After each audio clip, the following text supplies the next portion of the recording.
हिंदू हृदय सम्राट बाळासाहेब ठाकरे महाराष्ट्र समृद्धी महामार्गाच्या चौथ्या आणि अंतिम टप्प्याचं उद्घाटन मुख्यमंत्री देवेंद्र फडणवीस यांच्या शुभ हस्ते आणि उपमुख्यमंत्री एकनाथ शिंदे आणि उपमुख्यमंत्री अजित पवार यांच्या प्रमुख उपस्थितीत गुरुवार दिनांक 5 जून रोजी संपन्न होत आहे। महाराष्ट्राच्या गतिशील प्रगतीच्या या समृद्धी महामार्गात इगतपुरी येथे देशातील सर्वाधिक रुंदीचा बोगदा तयार करण्यात आलाय।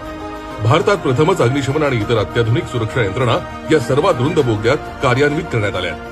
राज्यातील 5 महसूल विभागाच्या 10 जिल्ह्यातील 26 तालुक्यांमधील 392 गावांमधून हा 6 पदरी ग्रीनफील्ड महामार्ग जात असून यामुळे 10 जिल्हे प्रत्यक्ष आणि 14 जिल्हे अप्रत्यक्षरित्या जोडले जाणार आहेत। या महामार्गामुळे नागपूर ते मुंबई प्रवास आता 18 तासांवरून फक्त 8 तासात करणं शक्य होणार आहे। तसंच यासोबत तिसऱ्या ठाणे खाडी पुलाच्या दक्षिण वाहिनी मार्गिकेचं लोकार्पण दूरदृश्य प्रणालीद्वारे मान्यवरांच्या हस्ते होत आहे। महाराष्ट्राच्या प्रगतीच्या एका सुवर्ण क्षणाचे सर्वांनी अभिमानाने स्वागत करूया।